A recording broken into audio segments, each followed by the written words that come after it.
이성을 볼 때 외모, 몸매, 키, 나이, 능력, 직업, 연봉, 재산, 집안, 말투, 행동 등 다양한 기준이 있는데 평범한 사람의 이상형 기준, 외모, 나이, 키, 직업, 학력 이 기준이 많다고 하는데 어디까지 봐? 그리고 소개팅, 지인 소개, 어플, 길거리, 결정사, 모임, 술집, 결과와 차이는 무엇일까?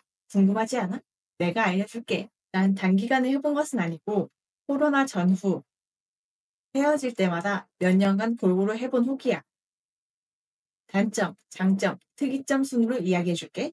나 같은 경우 결정사는 가입 후 4일 만에 4명, 그 후 6일 만에 3명, 그 후 이틀 만에 3명 이런 식으로 소개를 받았었고 선호도에 따른 직업 매칭률이 달랐어.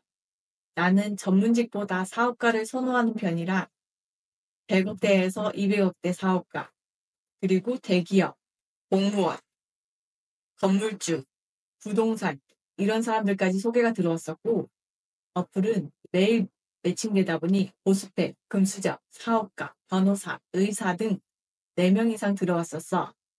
그리고 모임은 갈 때마다 2명 이상 플러팅, 번따를 받은 편이고 일정이 있어서 나갈 때마다 3명 이상 번따. 모임은 뭐라고 해서 가고 목적성으로는 어플만 했었어. 어플 한참 하고 나서 그 다음에 더 늦기 전에 결정사도 접해보자고 결정사를 해본 경우야. 우선은 술집, 그리고 길거리 헌팅부터 이야기해 줄게. 술집과 길거리 헌팅은 비슷한 사례가 많아서 엮어서 이야기하려고 해. 우선 단점부터 이야기해 줄게. 상대 스펙을 알 수 없다. 결정사나 모임, 어플 이런 거는 스펙이 먼저 나와 있으나 길거리나 술집은 스펙을 먼저 알 수 있는 경로가 없다는 것. 두 번째, 낮에는 이쁘고 잘생긴 게 아니면 들이댈 일이 적은데 밤에는 대다수가 가능해. 왜냐? 술 취해서 오징어도 이뻐 보이거든. 그래서 진짜 이쁘고 잘생긴 사람들의 경우 2배로 접근성이 커지다 보니 외모나 말빨이 안 되면 대부분 패스당할 수 있어. 세 번째, 못생겼으면 프리패스 당할 수 있다. 두 번째랑 비슷한 경우야. 네 번째, 진정성 확인이 힘들다. 그냥 자보려고 한다거나 심심해서 이성 끼고 놀려는 사람들도 많아. 그 다음 장점으로 넘어갈게. 첫 번째, 시간 소비가 적다. 빠르면 길 가다가 3분 컷. 두 번째, 작정하고 헌팅 목적으로 나온 게 아닌 이상 그냥 놀자판으로 노는 게 우선이라 즐기려고 한다는 거. 그럼 시간 허비가 적지. 세 번째, 일단 외적인 게 1순위라 서로 오케이 하면 소개팅처럼 처음 만나 알아가는 것보다 시간과 분위기상 술 마시는 것부터 해서 높은 텐션으로 빠르게 진도 나갈 수 있어. 그 다음 특이점으로 넘어갈게. 대다수가 맨정신보다 술 먹고 텐션 높아진 상태와 대다수가 밤에 활동하지 낮에 헌팅 활동을 하지 않아서 술 효과와 조명에 비추어져 실물보다 잘생기고 이뻐 보이는 효과로 정신 차리니 못생겼다 하고 현타 와서 오래 못 가는 경우도 있어. 이쁘고 잘생긴 사람들 입장에서는 많이 와서 그리고 술김에 진정성 없어 보이는 경우가 대다수야. 그래서 실질적으로 막 들이대는 사람 중 여친이 있었던 사람도 있었어. 그냥 여자가 좋아서 꼬시는 거지. 그리고 이쁜 여자, 잘생긴 남자 기준에서 오히려 인기 많은 그 분위기를 즐기려고 하는 경우도 있어. 가만히 있는데 알아서 오네. 나 정도 인기란 이런 식으로 자존감을 채우려는 사람도 있어. 그다음 지인 소개로 넘어갈게. 단점. 첫 번째, 만나보니 사진빨이고 노잼이어도 중간에 튈 수 없다는 거. 어플일 경우는 정말 상대가 못생겼다 하면은 튀는 경우가 많거든. 근데 친구 입장을 보면은 친구한테 할 말도 없고 의리를 지키자 하면서 중간에 튄다는 생각보다 끝까지 버틴 경우가 많아. 그냥 친구의 의리를 지키기 위해서도 참고 만나다가 그러고 나서 친구한테 욕하는 경우가 다수 존재해. 두 번째, 제3자가 끼어서 물어보는 경우가 빈번하다는 것. 친구 입장에서 야, 어떠냐? 괜찮아? 잘 됐어? 이런 식으로 물어본다. 세 번째, 사귀어도 잘못하면 마마보이, 파파걸처럼 무슨 일만 있으면 제3자 친구한테 물어봐. 이런 일이 있었는데 얘 원래 이래? 그래서 프라이버시가 없어질 가능성이 높아. 그 다음 장점으로 넘어갈게. 첫 번째, 친구가 정보원임. 소개받은 사람의 취향, 정보 소싱을 그냥 해줄 수 있다는 것. 두 번째, 친구의 힘이 커서 더 이어가려고 하면 연결해 줄 수 있어. 세 번째, 스펙을 어느 정도 듣고 만날 수 있어. 그 다음 특이점으로 넘어갈게. 첫 번째, 투사기일 가능성이 있음. 만나보니 투사기 현타 오겠지? 두 번째, 친구가 어떤 친구냐에 따라서 별로인 사람을 소개받을 수 있음. 대화가 안 통하는 사람이던가 못생겼거나 그런 사람들. 세 번째, 사귀었다가 헤어졌을 때 친구 관계에도 애매해질 수 있음. 사귀었다가 헤어졌는데 서로 아는 친구고 결국은 따로따로 만나거나 못 만나는 경우가 있다는 것. 네 번째, 친구 간섭을 받을 수 있음. 어떻게 되고 뭐 잘 되고 있고 이럴 땐 어떻게 해야 되고 친구가 조언충이 될 수도 있어. 그 다음 소개팅 어플로 넘어갈게. 우선 소개팅 어플은 종류가 나누어져 있어. 첫 번째, 아무나 가입 가능한 어플. 두 번째, 사진 인증해서 가입되는 어플. 아무나 가입 가능한 어플은 대화를 우선시하는 어플이 많고 그 다음으로 그냥 아무 사진만 넣어도 가입되는 어플들도 있어. 두 번째, 사진 인증해서 가입되는 어플. 본인 프사라던가 그런 걸 넣어가지고 가입되는 거지. 세 번째, 사진으로 평점을 매겨서 평균 이상이어야만 가입되는 어플. 다른 사람들이 내 사진을 평가해서 아, 이 정도면 오케이 하고 받아들이는 거야. 네 번째, 능력 인증 및 외모 인증, 학력 인증을 해야 가입되는 어플. 좀 더 깐깐한 어플인 거지. 더 깐깐하면 서류 떼서 입증해야만 가입되는 어플도 있어. 단점으로 넘어갈게. 첫 번째, 프사기가 많다. 남녀 구분 없이 보정, 어플을 많이 사용한다는 것. 두 번째, 직접적인 게 아니라서 드러나는 숨어있는 열등감, 내적 찐따들도 많다는 것. 푸사기들한테 당해본 사람, 그리고 푸사기, 그리고 자신이 푸사기인데 다른 푸사기를 보고 까내린 사람, 외부에서 이쁘고 잘생겼다는 말을 들어본 적 없는데 이성을 만나려고 뭐 잘생긴 편이다, 뭐 이쁜 편이다, 뭐 어땠다 하면서 보정을 자신인 것처럼 얘기하는 거지. 이쁘고 잘생겼다는 말을 부모님한테 듣고 살아와서 자신이 이쁘고 잘생긴 줄 아는 사람도 있어. 세 번째, 가벼운 사람이 많다. 심심해서, 그리고 성적 목적, 밥 혼자 먹기 싫어서 일시적 만남, 그리고 약속 잡고 나왔더니 잠수 탄 사람. 정말 다양해. 네 번째, 키보드 워리어가 많음. 손가락으로는 자신은 말 잘하고 존잘이고 부자에다가 능력남인데 까고 보면 아닌. 웬 오징어 한 마리가 있네. 이런 경우 있어. 다섯 번째, 좋은 사람이 있지만 그 중에 나와 맞고 이상형에 가까운 사람을 찾을 수 있는 수준은 사망의 바늘 찾기 수준이라는 거. 왜냐? 어플이 인구가 제일 몰려있거든. 하나라도 아쉬우면 아 이것도 채워진 사람이 있겠지 하면서 맺을 수 있는 인연도 모아버리는 경우가 많아. 그래서 세월만 흘러가는 거지. 여섯 번째, 돈 들어감. 프로필에 따라 소액 충전도 가능한 경우도 있고 무료가 가능한 경우도 있지만 돈이 들어갈 수 있다. 그리고 일곱 번째, 다중 연락, 다중 만남. 여러 사람과 매칭해서 대화해보고 잠수 타거나 연락을 해서 만나려고 할 때 또 잠수 타거나 그런 사람도 있고 다중으로 해서 아침, 점심, 저녁 이런 식으로 약속을 잡아서 만나는 경우도 있어.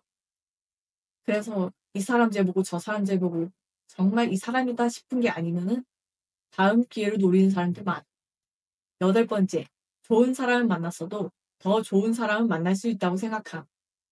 아까 얘기한 거랑 비슷한데, 아, 이 정도는 괜찮은데 이게 좀 아쉽네, 저게 좀 아쉽네 하면서 계속 재보는 거야. 이것도 괜찮은 사람, 저것도 괜찮은 사람. 괜찮은 사람이 뛰어난 사람으로 바뀌면서 점점 자기가 보는 눈이 높아지는 거지. 그래서 아무리 잘 맞고 좋은 사람 만났어도 그 이상을 바라면서 놓치는 경우가 많아.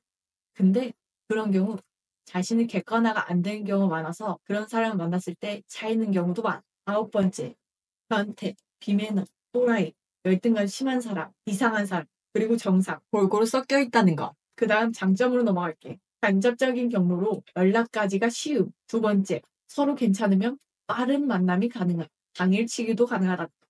세 번째, 다른 경로보다 선택폭이 넓음. 아무래도 결정사나 한정적인 모임, 결정사에서 연결시켜주는 사람도 한정되어 있고, 모임에서 만나는 사람도 한정되어 있는데, 어플은 수천 명, 수만 명이 모여서 그중에 몇십 명을 소개받고 자유로운 대화를 해서 또 추가적으로 만날 수 있다는 거.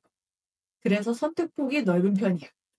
세 번째, 어플 내외 또는 카톡부터 시작해서 상대 성격을 알아볼 수 있다는 거. 단 한 가지, 키보드 워리어는 알아보기 힘들 수 있어. 다섯 번째, 스펙 어느 정도 공개되어 있음.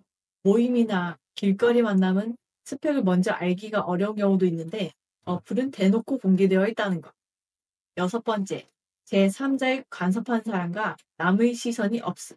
그냥 만나고 싶으면 만나는 거고 아니면 아닌 거라 제3자가 없다는. 일곱 번째, 못생겼는데 눈이 높은 경우 외에는 돈과 시간 투자가 다른 경우보다 훨씬 적게 들어. 여덟 번째, 경로보다 몇 배로 빠르게 많이 만날 수 있어. 아까 이야기한 것처럼 아침, 점심, 저녁 또는 밤 이런 식으로 하루에 몇 명을 만날 수도 있어.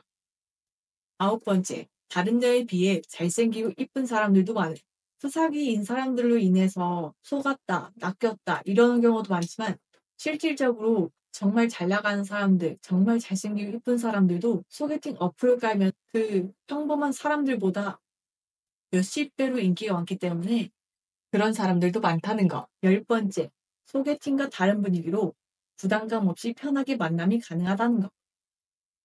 11번째, 각종 억대 이상 차를 끌고 다니시는 분, 그리고 특수직업, 그리고 잘생긴 사람, 연하, 동갑, 연상 등 정말 골고루 다 접근한다는 거. 특이점으로 넘어갈게. 첫 번째, 종못, 도태 남녀들도 보정누님의 힘을 빌려서 어플 내에서는 가오죠. 아, 나 정도면 이래놓고 만남을 가지면 둘 중 한 명은 현실을 알게 된다는 거.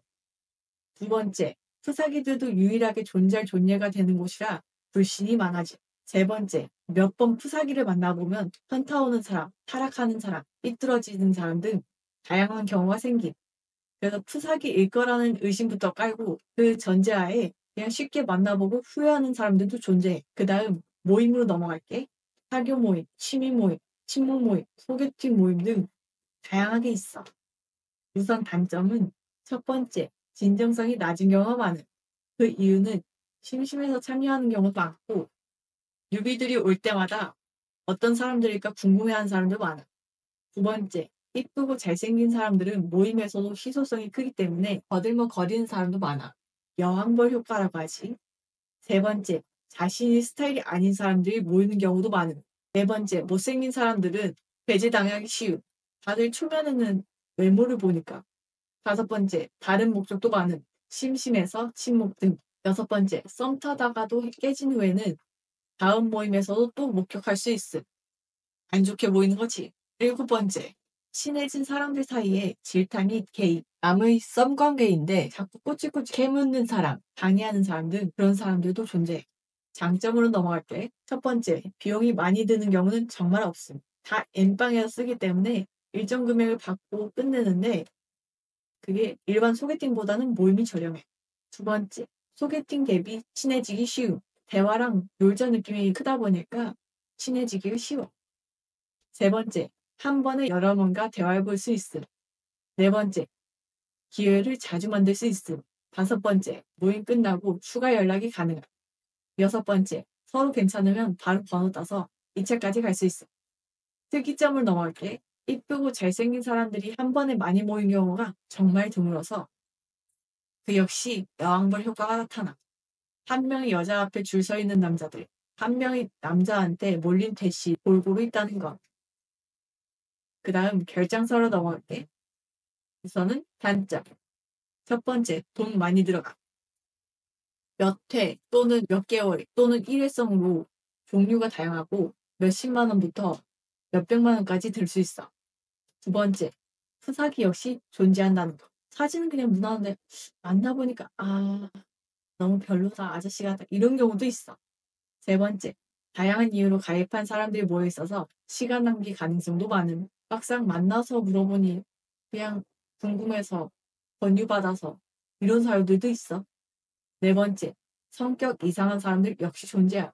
심심해서 왔다거나 궁금해서 왔다거나 아니면 돈이 있으니까 그냥 왔다거나 그런 사람들은 대화했을 때 막 진정성이 낮은 편이야. 그냥 하면 하는 거고 말면 많은 거고 이런 느낌. 그 다음 장점으로 넘어갈게. 첫 번째, 스펙을 미리 알 수 있음. 공개되어 있으니까. 두 번째, 연령대가 다양해서 선택권이 다양함. 세 번째, 중개자가 있어서 피드백을 받을 수 있음. 더 만나고 싶다거나 아니면 상대가 어떤 점이 아쉬워한다거나 그런 걸 들을 수도 있어. 네 번째, 소개가 계속 들어옴. 내가 받은 소개 횟수처럼 그런 경우도 있지만 정반대로 너무 평범한 경우, 별로인 경우는 횟수가 적은 경우도 있다고 들었어. 다섯 번째, 어느 정도 신분이 보장됨. 서류 다 떼오거든. 그 다음에 내가 여지까지 이야기한 만남 경로 정리해서 이야기해줄게. 첫 번째, 기회 대비 비용. 친구 소개가 1순위고, 그 다음 어플, 그 다음 모임, 그 다음 술집, 그 다음 결정사순이야.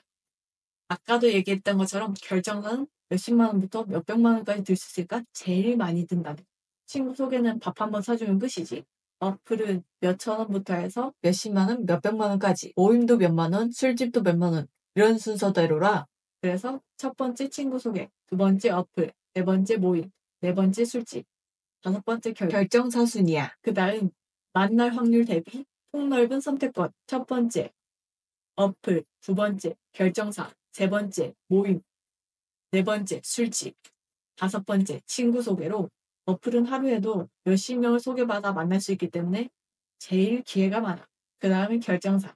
횟수제가 아닌 이상 계속 소개받을 수도 있어. 근데 그게 사람마다 다르다는 거. 그 다음 신용도 기준. 첫 번째 결정사, 두 번째 어플, 세 번째 모임, 네 번째 친구 소개, 다섯 번째 술집이었어. 술집은 스펙을 알 수 없으니까. 그리고 결정사와 어플은 서류를 떼서 입증하는 것도 있으니까. 어떤 게 나한테 맞을까?